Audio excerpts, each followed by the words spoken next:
Ethan Price had never imagined himself practicing a lie in a grocery store parking lot, but life had long stopped asking for his permission.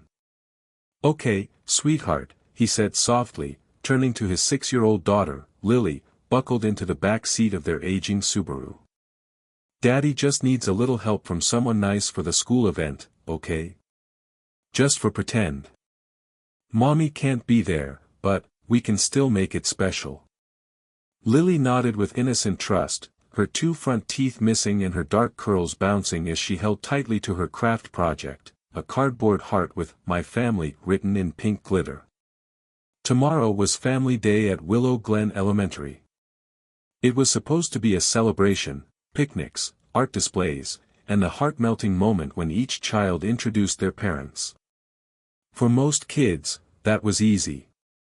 For Lily, it had been tears.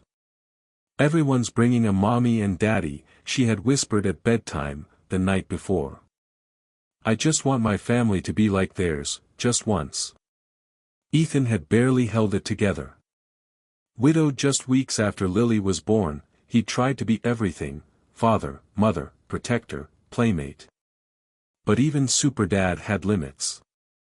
So now, out of desperation, he found himself pacing outside the grocery store, scanning the lot like a man looking for a miracle. And then he saw her. A woman in her 30s with auburn hair tied in a messy bun, wrestling with a stubborn shopping cart wheel. She was dressed casually, but something about her, maybe the way she muttered encouragement to the cart, spoke of warmth. "Excuse me," Ethan blurted, feeling like an absolute idiot. "I know this is weird, but would you consider pretending to be my wife? Just for an hour. For my daughter's family day at school." The woman blinked.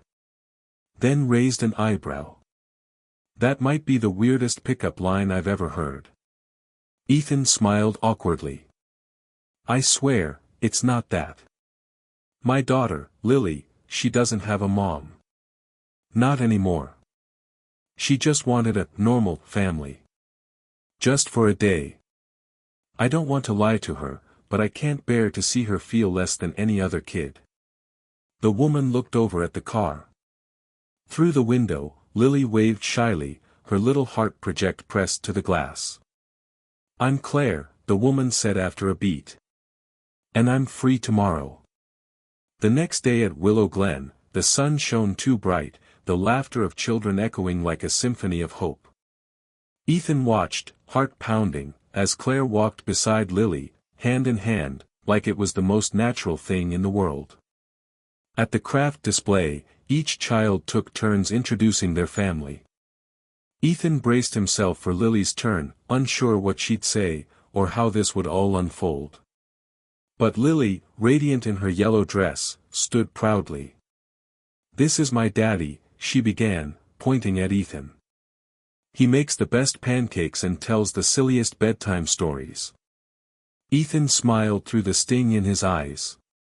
"And this," she continued, holding Claire's hand, "is my mommy for the day. She's really nice.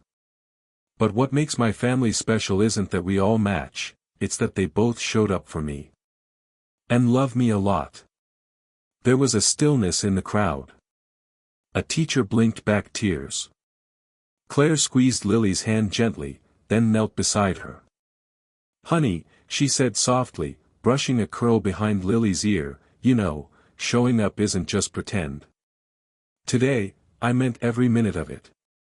You are incredible. And your family? It's perfect." Ethan felt something shift in that moment. Not just in Lily's eyes, or Claire's kindness, but inside himself. A weight, long carried, began to lift.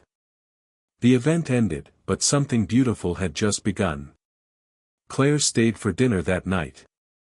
Then for a walk the next week.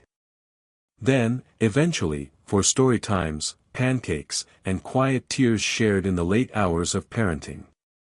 What started as a stranger's act of kindness became a story of new beginnings. Years later, Lily, now in high school, found the old heart-shaped cardboard in a storage box. "Whatever happened to that family day?" she asked with a smile. Ethan looked at Claire across the room, now his wife not just in name but in love and every quiet sacrifice in between. He smiled. It started with a pretend mommy. And became the realest love we ever knew. Sometimes, what begins as a favor from a stranger becomes the miracle we didn't know we needed. Compassion doesn't always wear a cape, sometimes it walks out of a grocery store with a cart and changes lives forever.